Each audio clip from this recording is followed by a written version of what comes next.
Hello, my name is Ashley Rayner, and I'm the branch manager for the Greater Grand Crossing branch of the Chicago Public Library.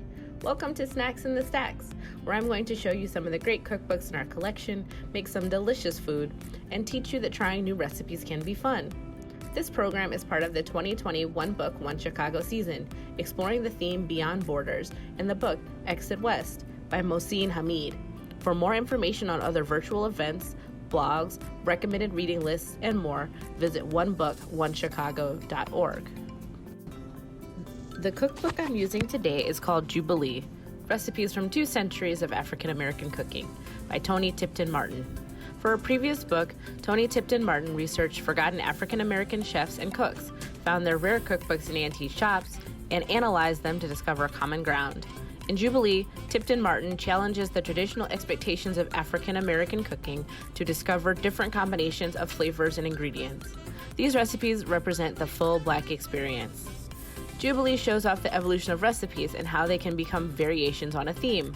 For example, this year I committed the ultimate Thanksgiving transgression by trying out a completely new recipe for our socially distanced dinner.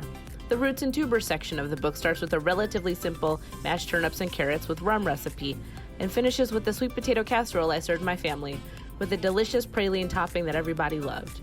On the same page, you can find recipes from George Washington Carver that describe how to make sweet potato croquettes and candied yams.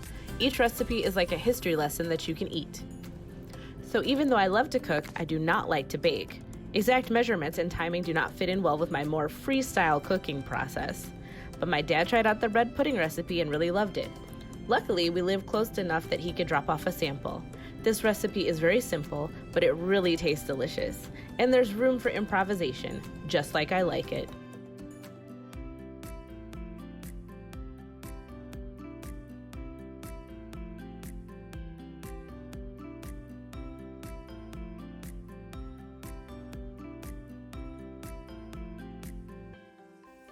So, like most good recipes, this one starts with butter. This is 3 tablespoons of butter melted. Just melted them in the microwave. It calls for a pound of bread, and it says it could be sandwich bread or what have you. This is just a loaf of bread that I grabbed at the grocery store. I didn't measure it or weigh it. It's just a big old loaf of bread. You can see it takes up this whole bowl. At one point I was like, well, maybe I could do like wheat bread, and then I looked at the rest of the recipe, and it with so much butter and sugar, I was like, that it's not gonna matter. 4 cups of whole milk, 3 beaten eggs. This is where I start going kind of my own way. The recipe calls for 2 cups of sugar, so but it doesn't specify what kind of sugar. So I did half white sugar and half brown sugar, light brown sugar, and it worked out fine. I think it's, any kind of sugar would work. I have a teaspoon of vanilla, a half teaspoon of salt. The recipe calls for a cup of raisins. These are the yellow golden raisins, sultanas. I just really like the taste of these, so this is what I picked, but you could do regular raisins, or even, I was thinking even dried cranberries would be interesting because they'd be really tart. And the recipe does not call for this, but I looked at it and I was like, you know what, this could use some toasted pecans. So this is like a cup of toasted pecans. I think it'll turn out really good. And so for the whiskey sauce, this is a separate, we need 1 whole stick of butter, another beaten egg, a cup of sugar, I just use white sugar, and then 2 ounces or a quarter cup of the spirit of your choice. I just use Jim Beam whiskey, but you could also use rum or brandy, they suggested. So, this is a great recipe because you can kind of do what you want with it. You've got the basics, and now you can add your own flavors or whatever you think would taste good for you. So the first step is just to pour the 3 tablespoons of melted butter into a baking dish. This is just a 9 by 13. So you just pour it so it has a nice buttery base. And I kind of spread it out a little bit. See, so far so good. Pretty simple. So the oven is set to 350 degrees. Now I'm just gonna pour the 4 cups of milk into my bowl of bread. Trying not to splash. when I did this the first time, the bowl was way too small, and so it was kind of a mess. But this is the biggest one I got, so this should work pretty good. And I'm trying to just get it over everything. Everything should be soaked. All right. And we're just gonna let this sit for 5 minutes. Okay, so I don't know, you probably can't tell from the picture, but the bread is soaked into the milk is soaked into my very dry bread. So I'm gonna crush it together to make sure the milk is in all of the nooks and crannies. And so I'm just kind of, this is not super glamorous, but just kind of making sure that everything is nice and soaking and got some milk in there.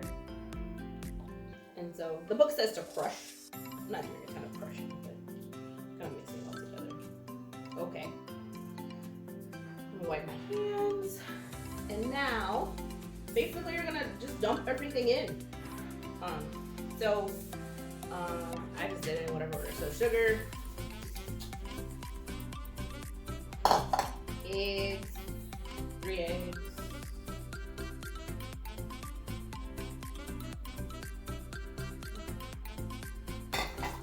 salt. I'm just thinking about this now. I guess you could add cinnamon in that maybe.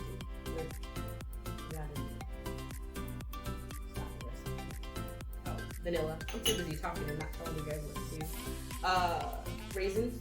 Couple raisins.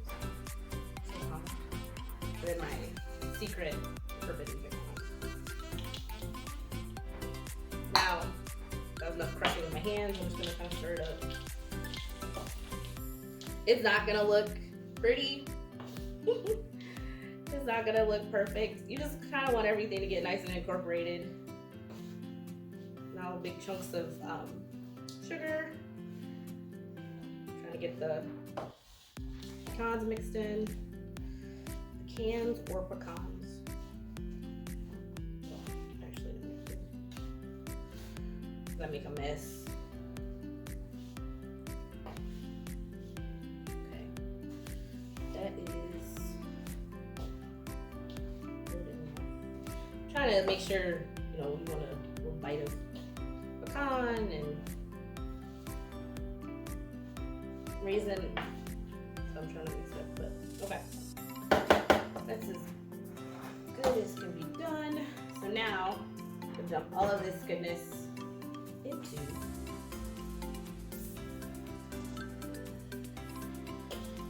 my prepared dish with the butter on the bottom. I'm smoothing it out. So it'll be kind of, I don't want like a big hole on the side. Just keep it nice. Lots of raisins.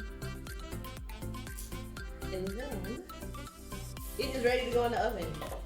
That's it. I told you this part was simple. So I'm gonna go ahead and put this in the oven. So to make the whiskey sauce, there's basically they ask you to make a double boiler. Of course, I do not have a double boiler because that would be too easy. So basically I have boiling water. It's on high right now. I'm probably gonna turn it down when we get started.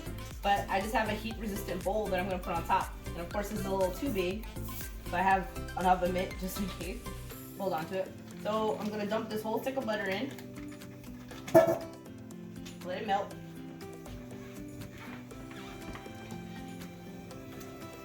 This is why I have to hold on. Oh my god, see?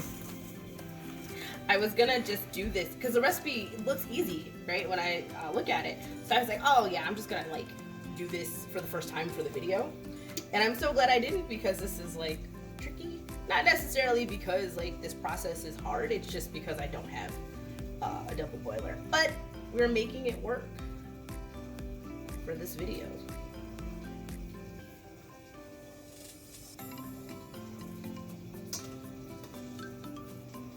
Butter is melted. I'm gonna dump the sugar in carefully so I don't almost knock it over like I did last time. It's all about experimentation and not getting hurt.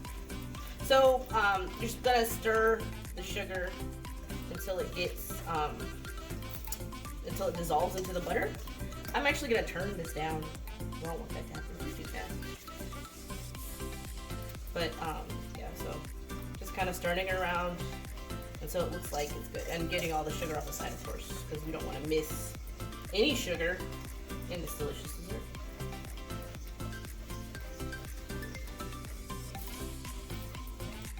So it's looking dissolved, and I turned the heat down because it really, like, this is just supposed to be boiling, so it doesn't have to be on high like I had it, and it was really warm. So now as I stir, wait, I'll change.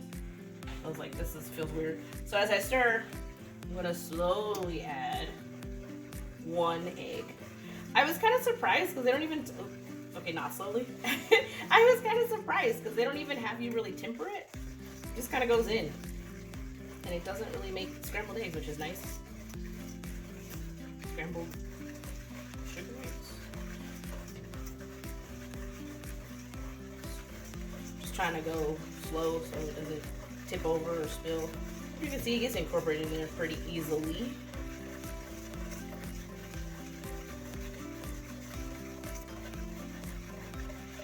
Okay.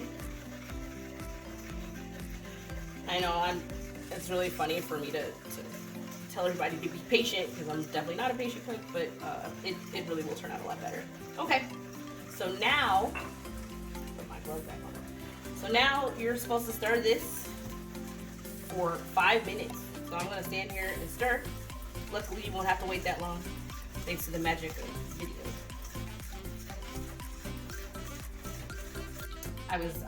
So we're done, and I was laughing because my Fitbit told me that I had done all of my steps thanks to the stirring. So if you need some exercise, stirring for 5 minutes straight will do it for you. But we are done. Let me turn the heat off, and I'm gonna do the most important part of this recipe, which is pour the whiskey.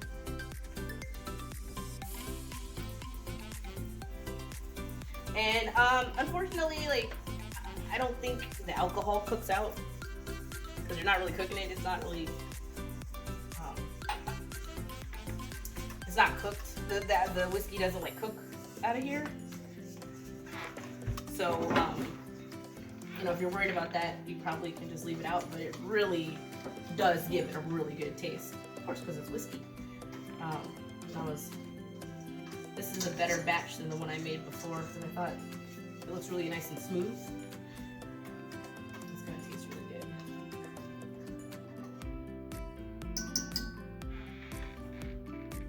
So it's been 45 minutes, so I'm gonna turn the oven off. Take it out so I can show you. So it's gonna, the recipe says you can leave it just like that, or put it in the oven, or put it in under the broiler so it can get a little crispy. I like a little crustiness in my desserts. That sounds weird when I say it like that.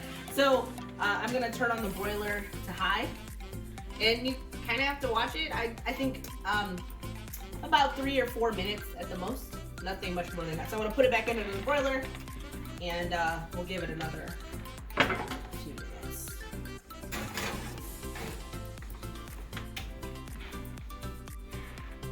So I took it out after about 3 or 4 minutes. Like I said, I like my stuff. I like this little brown part. That's like my favorite part of almost any meal, but especially the dessert. So and I'm gonna scoop some out so you can kind of see. It's really soft on the inside.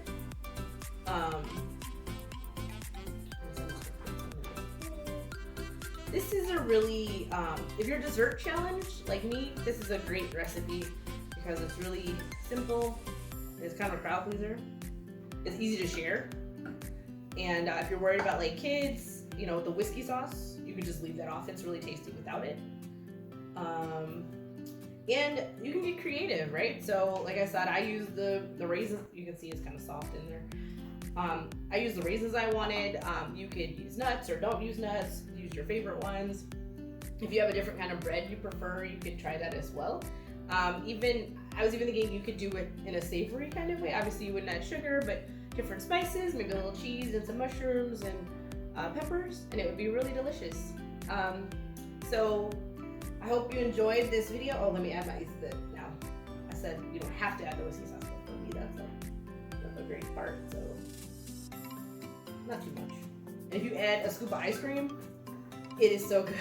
It is so good. It's really good. I hope you have a great holiday season, and we'll see you in the new year. Once again, my name is Ashley Rayner, and this has been Snacks in the Stacks.